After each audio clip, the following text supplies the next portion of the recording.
Melatonin is a horrible, horrible idea. And, here's the thing.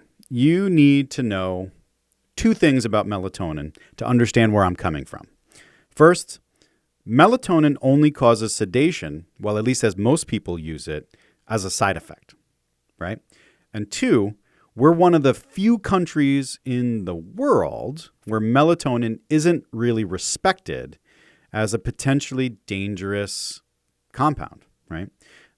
Other countries, researchers, they call it indiscriminate melatonin use, and it's something that they fight against. So we'll start with that one. So not only is melatonin prescription only in most countries, the doses that are prescribed for melatonin are a fraction of what we use here, right? People are using anywhere between 0.3 to 1 milligram of melatonin. That's normally the upper limit. And if you get 1 milligram of melatonin, you might raise some eyebrows because people think that's even too high, right? Meanwhile, here, people are gobbling down 10 milligrams. We had a vet when I worked for the VAs that was taking 20 milligrams of melatonin a day. And we had to do research to determine if that's going to be safe for them, right? So, here's another kind of aside important point when we talk about anything health and wellness related. It's okay, and you shouldn't be afraid to look outside of the United States health bubble, right? What do the consumer advocacy groups, government bodies, medical expert groups of other countries say? What are their rules? What are their limits? What's their basis or justification? Is it in line with what we're saying, right? It's enlightening to see it, right? To understand how other folks are dealing with the same problems that we are.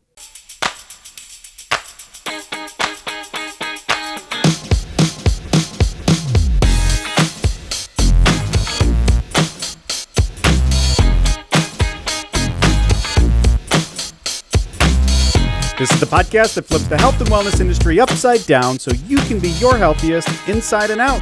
I'm your host, Dr. Neal Smoller, holistic pharmacist, supplement strategist, and I'm here to bring the fever, whatever that means. So today's episode is Sleep Support Simplified for the Sexy Supplement Savvy. I'm just going to do S words the whole time. It's sleep month, so I'm here to break down sleep silliness and simplify sleep so success seems straightforward. How's that sound in your ear?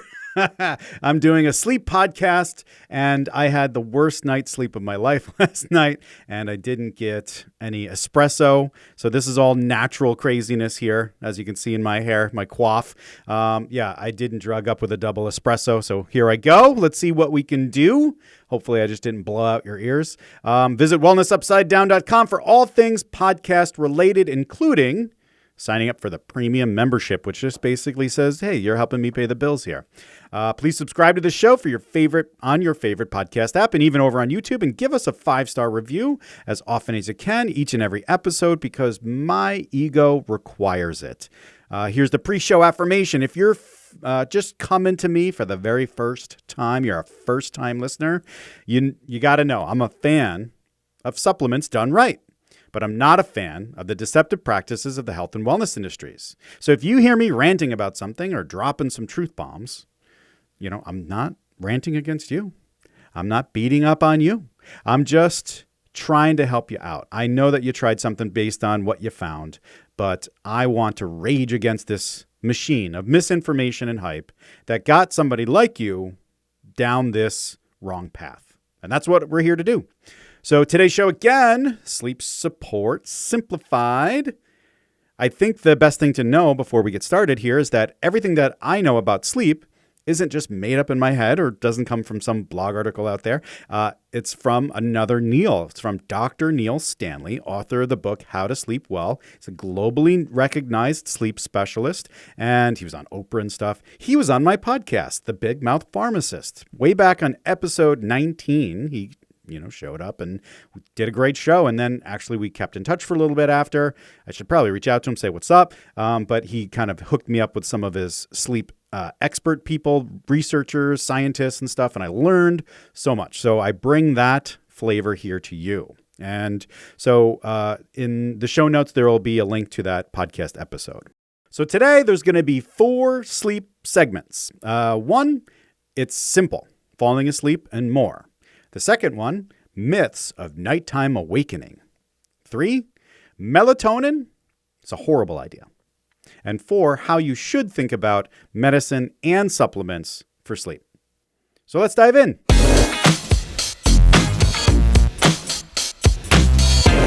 All right. As you can see, if you're a YouTuber, I just took my headphones off, and I feel like a little self-conscious because it changes the shape of my head. So I'm looking at my face in the video and going, oh, is that really what I look like? So I'm just kind of like messing with my hair a little bit to kind of quaff it out. Anyway, so falling asleep and more. How do you sleep, right? Well, the internet tells us that you need a watch, and then you need a device, and you need a gizmo and a gadget to tell you what your sleep score is and to monitor your sleep, to make sure that you're getting the best kinds of sleep ever. They dump these numbers at you and they say, you got a 76% last night. And when I got a 76% in school, some people felt good about that. I didn't. So, I start, beating myself up. Oh, man, I'm a C student when it comes to sleep. That's weird, right? And, you hear about people online that are just sleeping so great, and you can too, but you're not, right? The media's constantly talking about sleep, but they don't talk about sleep. They talk about the perfect sleep and how you need to have perfect sleep and how sleep cycles are this magical, consistent thing. And there's all this social pressure, right? And it's just like with all the other things, wellness, not only do you have the repercussions of poor sleep to contend with, but you now have to feel bad too. And that's really lame from my perspective, right? It's not your fault, though they make it seem like it's your fault. If you don't have their magic fix, their routine, the special combination that they put out there, you're a problem. It's your problem. The people that have this concoction, this mix, this formula, they sleep great, and you should feel bad because you don't have it. And I say F all of that. That's the best way I could say it. So even the things that really matter, like I mentioned, sleep cycles or sleep hygiene, as it's called, all of those things are super, super important, right? But they're misinterpreted and then incorrectly discussed, and then they're stressed over and worried about to a point that, at best isn't really helping you sleep. And it's a lot. Our cultural obsession with sleep and our pursuit of the perfect night's sleep hurts us, right? And it's an overcomplication when it really doesn't need to be. And so here's the opposite. Instead of an overcomplication, here's an oversimplification to help us better understand sleep and then take some of this pressure off. So first, a bad night's sleep only matters if it affects you. Right. I just said one of the most obvious statements ever made, right? But if you think about it, if you get a bad night's sleep and your day isn't horrible, does it really matter, right? It only matters because of that social pressure. It wasn't a perfect night's sleep, so it's not going to, and then we start telling all of the stories about what could happen and what should have happened. And the best way to do it is just to take the L, man. Take the loss. You didn't have a good night's sleep. You might not be your best self, but you're getting through it, and it's not that big of a deal. No judgment. Stop with the stories.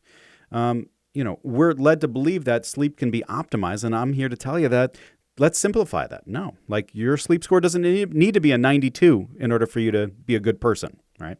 And, if it is more than one night's bad sleep and it's a lot of days in a row and you're not healthy, you don't feel healthy because you're run down, you're not happy, you're not thoughtful anymore, that's something that needs to be addressed, but it's not because you're doing something wrong. Don't beat yourself up.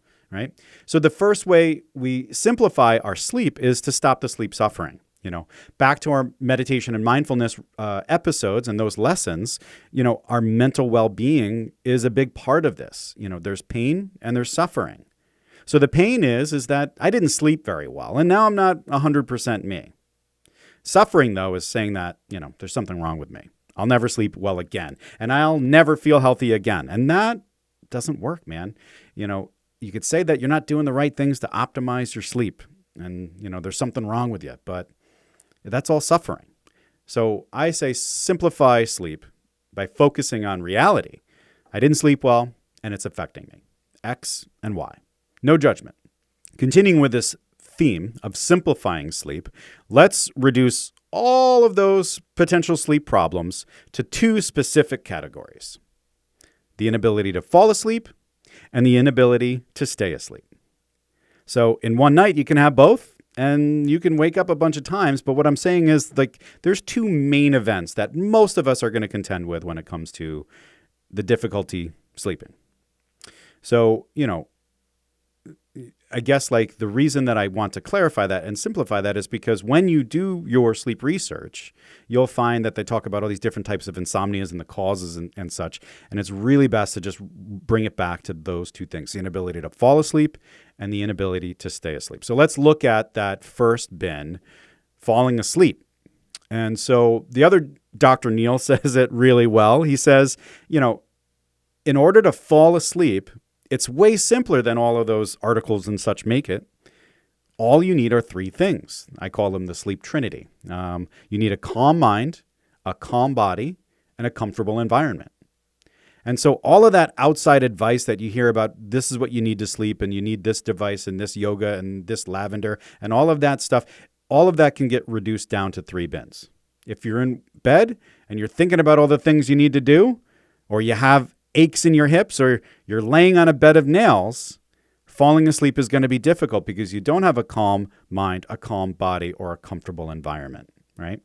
So the sleep hygiene, those practices that you can do before bed to help you sleep better, supplements, drugs, all they are doing is to make one or more of those things true, right?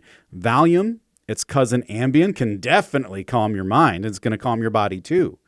CBD, valerian, 5-HTP, magnesium even, all of these are taken for their sedative effects and or their relaxation properties. It's literally muscle and body relaxation is what they do. And so stretching, yoga, daily exercise, all of that stuff is running us like dogs. So that way we get all that energy out and we're not like up all night. It calms our body so we can fall asleep easier.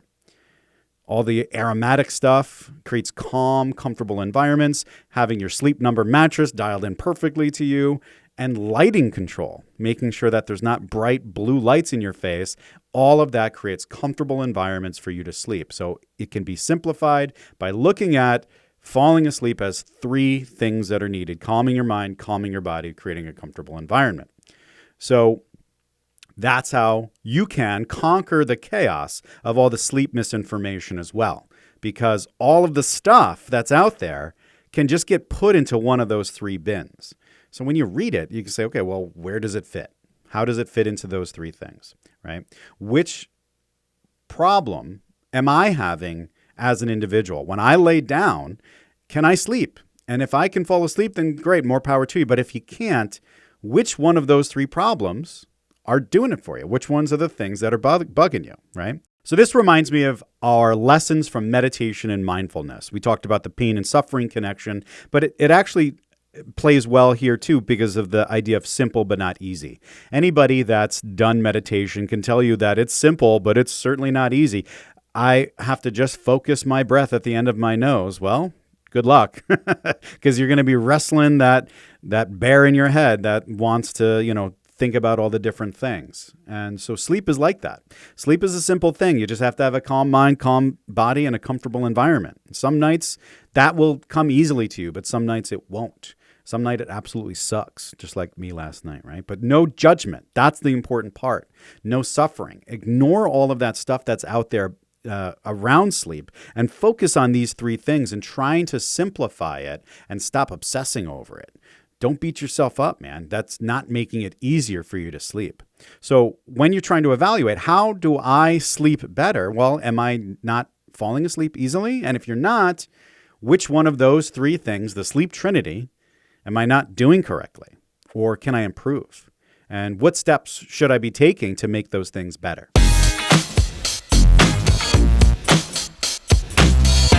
All right, let's talk about this myth of nighttime awakening. What does that mean? So let's say you're one of those people who can fall asleep super easily, right? You're one of those people who can fall asleep easily. I hope you got that reference. That's Police Squad. I hope you're a nerd enough to know what that is. But anyway, so if you have difficulty staying asleep, that's a different problem. Remember, we have two main insomnia problems that we're dealing with: the inability to fall asleep and the inability to stay asleep. Right? You're waking in those midnight hours. Most people will tell me Our assumption is that we're waking up because of anxiety, and that connection makes a ton of sense. When we finally realize that we're awake, our mind's normally spinning its wheels, right? And the truth is, there's normally some preceding event that stirs you. And in that mid-awake state, your mind starts to do the Tasmanian devil nonsense, right? That's my impression of a Tasmanian devil from Looney Tunes.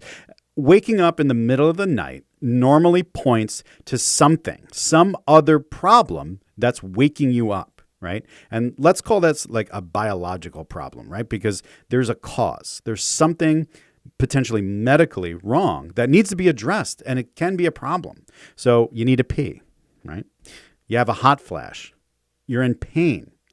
You have 2-year-old triplets that howl like wolves in the middle of the night to get your attention. And I wish I was making that last one up, but that's what my kids did. Rowan would howl. I called him Teen Wolf, right? Ava, the podcast executive here, she used to say, scream at the top of her lungs just because she wanted everybody to wake up so they could hear how loud she could scream. And this is at 2 a.m. So your body has this issue. There's something going on, and it says, hey, wake up, right? Just like my kids would say, hey, I've got an issue. Time to wake up, right? And, it's rallying you, and it's trying to get you to pay attention to it so the problem can be addressed. So, for most of us, sleeping soundly through the night will only happen when you finally address that thing or things that are waking you. So if you have babies, here's my recommendation. You put them in a dog kennel a couple floors down, then you won't hear them screaming. I can't even. Seriously, though, parents that reach out to me about their insomnia, I just say, got to white knuckle it, man. So you can work on the baby sleep habits, but hopefully this is something that they're going to age out of. If not, they got to go in the basement or in the shed or something.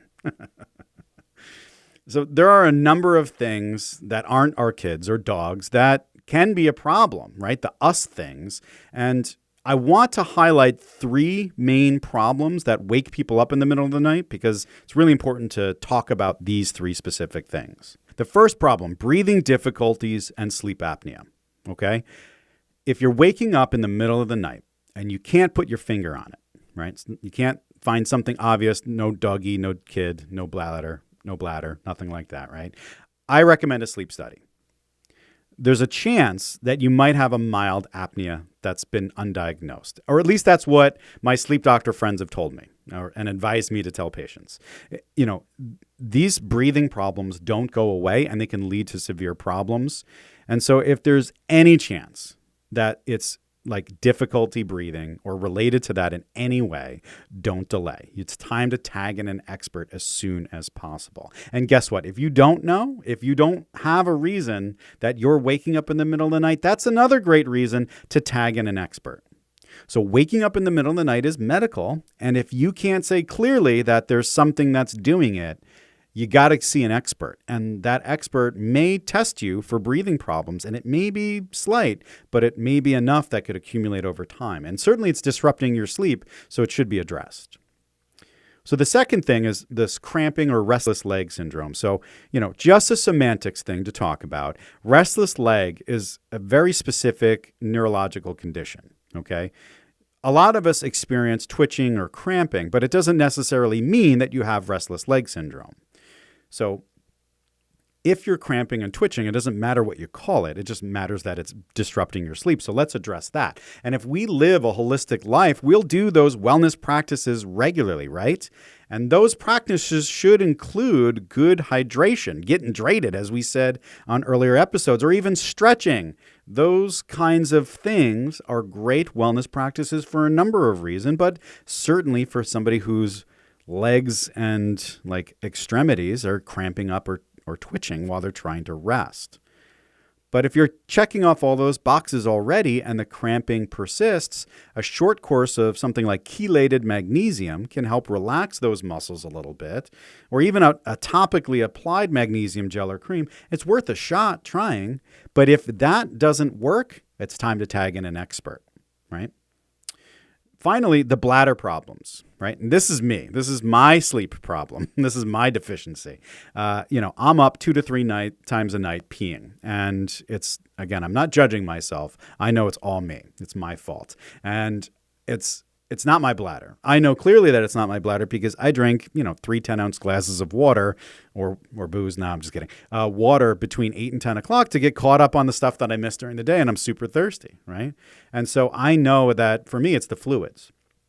So here's my advice to anybody that's getting up in the middle of the night to determine what's really going on, right? So if you're waking up to pee, cut yourself off for a few nights, right? So 3 nights, make it 3 hours before bed that you have no drink. And if you have food, make sure it's not rich in like water. So like don't eat a watermelon, don't have lots of ice cream or smoothies or something like that.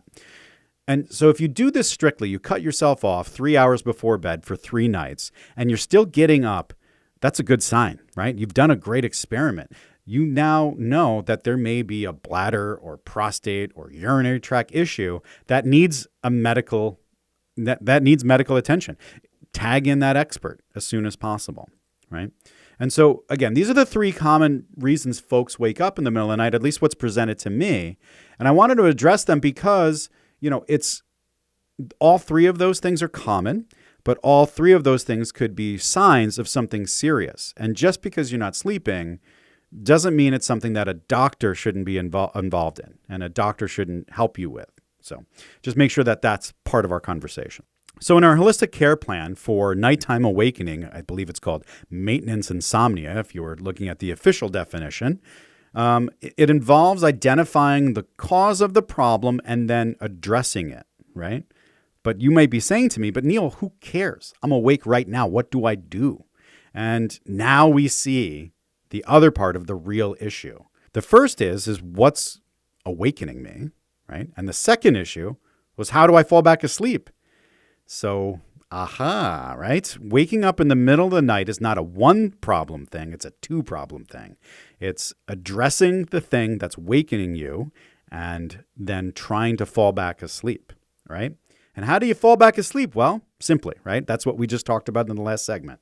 You need a calm mind, a calm body, and a comfortable environment, and then you'll fall back asleep. But I've also been a human for long enough to know that that's not true either. Sometimes you're rested enough and you have a choice to make. So do I take something to induce some drowsiness and fall back asleep? Or do I get up, be productive for a little bit, and then fall asleep later? Right? Is it wiser for me to get up now and just be a little bit tired throughout the day and maybe go to sleep earlier tonight? Or do I lay here and try to put my brain in a rear naked chokehold and win and go back to sleep, right? And this is a personal decision. This is something that you have to kind of think about. I think no matter what, though, you're going to lose, right? There's no real good decision here, and because we've all experienced this, right? We're going to discuss medicines and supplements and other segments, but you can be sedated the next day because of what you chose to take, right? You could be sluggish and tired because you chose to get up early and just do your thing, right? You might be a little bit more productive in those hours, but in general, your day is going to be kind of not the same. And you could also be dragged out because you were up for an hour or 2 trying to get yourself to go back to sleep. And when you finally did, it was too close to being awake again. So like I said, there's almost like no winning when you wake up in the middle of the night. And that's why it's so important for us to really address the thing that's causing us to wake up to begin with. But, the theme here is to simplify this for you. And I hope at least this has been enlightening, right? So if we wake up in the middle of the night, we have 2 problems that we have to solve. Addressing that cause, what woke us, and how do I stop that? And how do I easily fall back asleep, or do I even bother?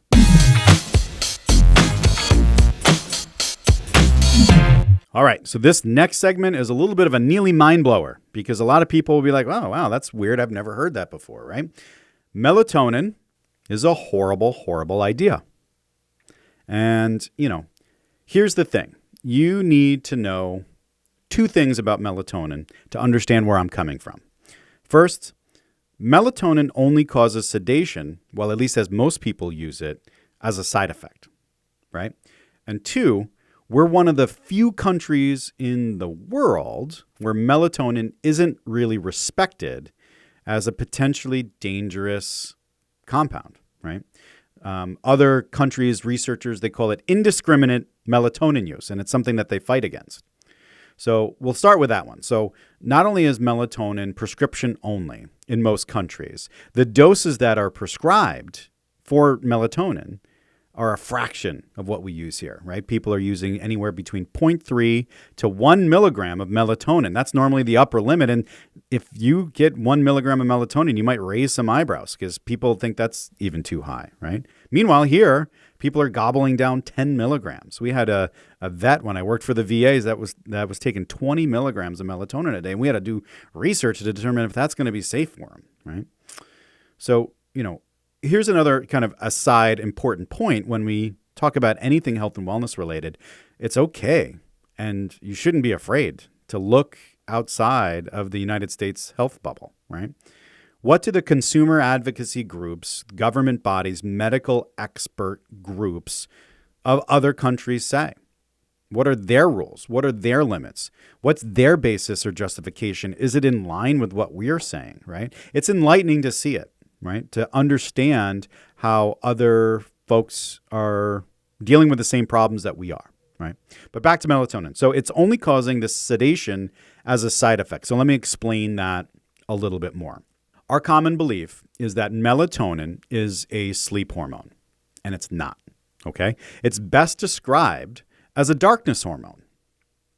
Melatonin is secreted by our bodies as the sun starts to go down, normally around 8, 9 o'clock, and it signals all parts of the brain and the body that, hey, it's dark. Really, that's it. And then that sets off a cascade of events that says it's time to sleep, right? So melatonin does have a direct sedative effect, and, that'll make you go to sleep. But that comes with baggage, and that's the part that we have to understand. The baggage is a boulder stuffed in your carry-on luggage. So, it's a sleep effect, but it's coupled with what's called a circadian phase shift. So your circadian rhythm is the rhythm of life, the waking and sleeping kind of rhythm. And so what happens is it shifts that. It can push that if it's used incorrectly. And it's a chronobiotic. It messes with your clocks. So again, you can be sedated by melatonin, but just understand it comes with some pretty serious baggage. So if you take lots of melatonin and you're taking it at the wrong time, you're going to sleep, but you're going to shift out what your body perceives to be nighttime. And, that will in turn change what your body perceives to be daytime. So I'm not saying that melatonin isn't vital or it's a good option for people. It is under the right circumstances and at the right doses. Melatonin's amazingly beneficial to shift workers or people that are traveling across time zones, but only used in the right way. And it's really kind of a science on how you do it. You can't just take it as you get on the plane. So people that need help with their sleep cycle, they have diseases of their sleep cycle, blind people, melatonin is awesome, right? But hint, that's not most of us. Right? So in fact, it's relatively few of us, if we are honest. So it's this indiscriminate use of melatonin that's the problem, right? It messes with your clocks, especially at high doses and when not used correctly. And when I say used correctly, what does that mean? So we're taking something that signals to your body that it's dark. Well, then what happens if we then blast our lights? Or we have our big blue screens, our 90-inch TVs, rocking that Stranger Things such stuff, or like any of the other shows that are on there, right? Aren't those mixed signals? We're telling our body it's dark, but then we're bombarding our eyes and our brains with light. So melatonin used correctly is timing it to help with the needed phase shifts when it's needed, dosed appropriately, much less than what we use, all in conjunction with proper light cues, right? Closing your blinds early so that way it gets darker inside your house, not having bright lights on all the time, right? Going by candlelight even, right? Opening the shades at night as you go to bed so when you wake up, the bright light comes in early, right? It takes work to use melatonin correctly. And the sedative effects of melatonin are easily accomplished by a number of different products that don't have the same downsides, the same effects on our internal clocks or circadian rhythm. So it doesn't make a lot of sense to me to use melatonin. So here's the real problem. And I said it before, but I'm going to say it again. The real problem about melatonin is that I might be the first guy that you've heard say that. That's kind of a theme with this podcast, right? I'm the first guy to say, get your hair fixed. But anyway, so a review article on melatonin references our excessive use. So, I told you, Dr. Neal Stanley hooked me up with his nerdy friends.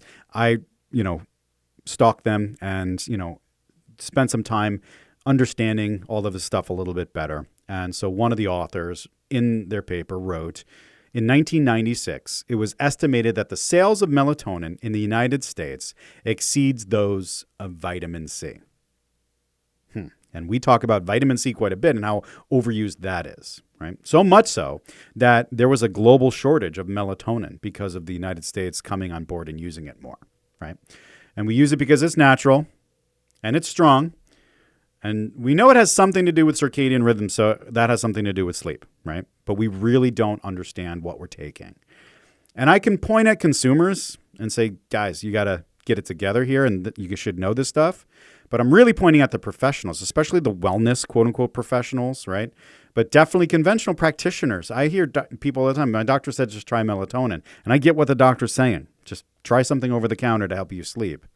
But they're not fully understanding the impact of this natural supplement, especially because most people selling melatonin don't know how to tell people how to use it. So for all those reasons, and because better and less, I guess, complicated products exist, I say that melatonin is a horrible idea.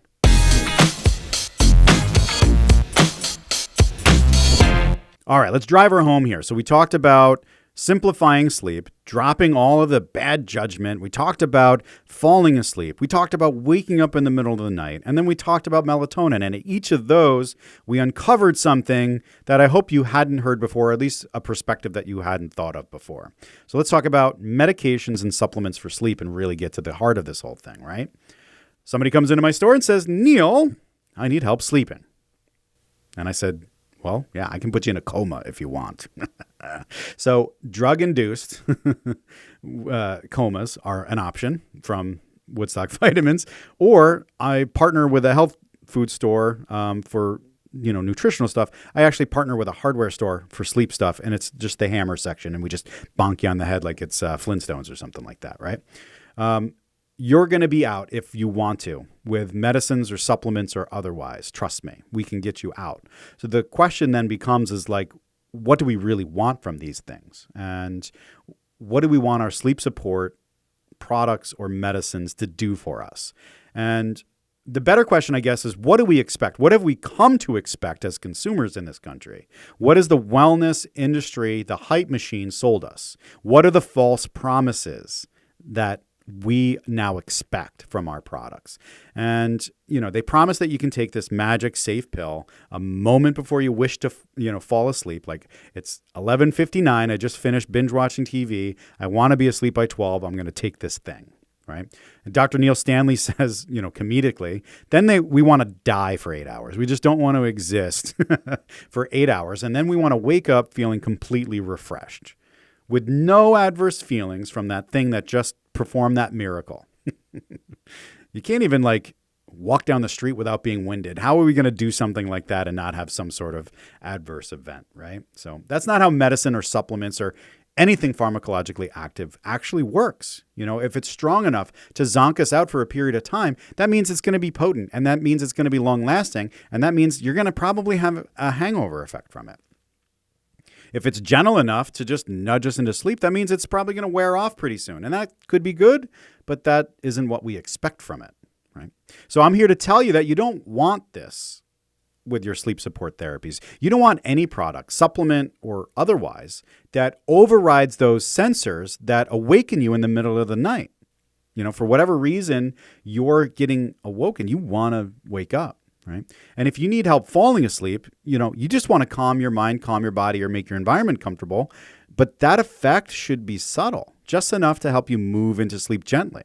If your insomnia problem is that you're waking up in the middle of the night, you don't want something that's going to help you not wake up. You want to wake up, right? You want to address the reason you wake up to begin with. That's how you deal with that problem. So we can put you in a coma and you can sleep through all of those alerts that's going off in your body. You won't wake up, but that's not holistic and it's not addressing the actual problem. And therapies that are strong enough to do that aren't good for you long term, natural or not.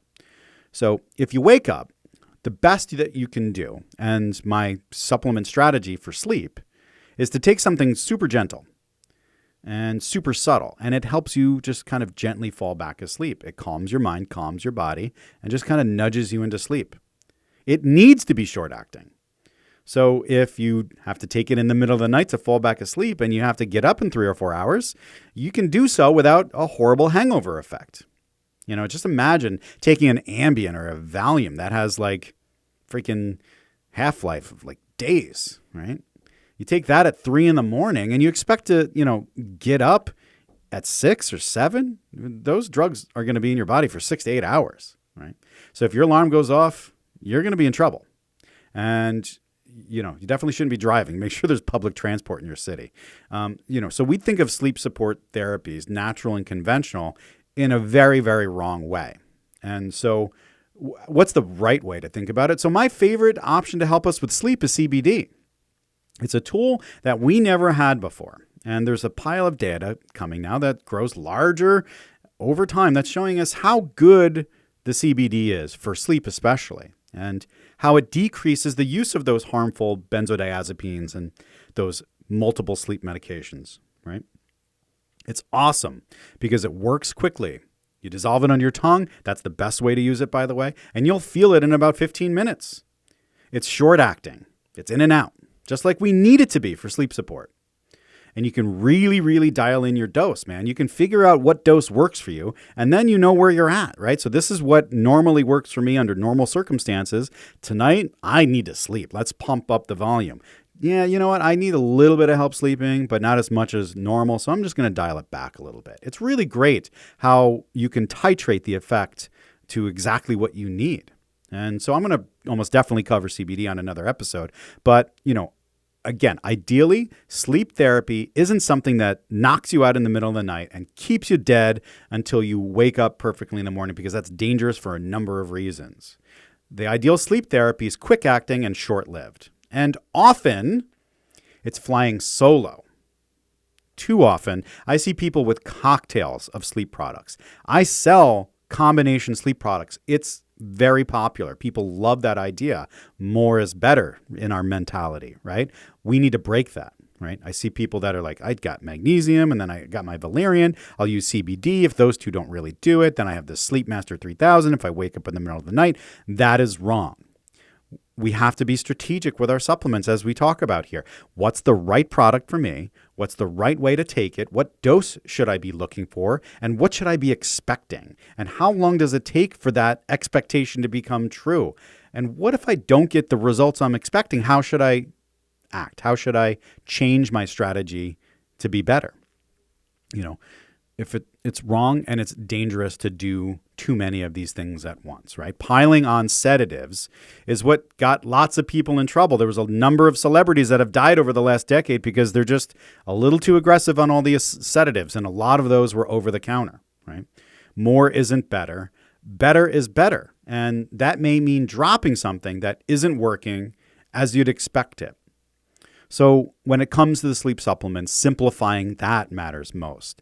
Reducing it down to one thing that you can dial in to get the effects that you want. And the effects that you really want aren't zonking you out, but instead gently nudging you into sleep and then getting out of your body, so that way you can wake up feeling refreshed.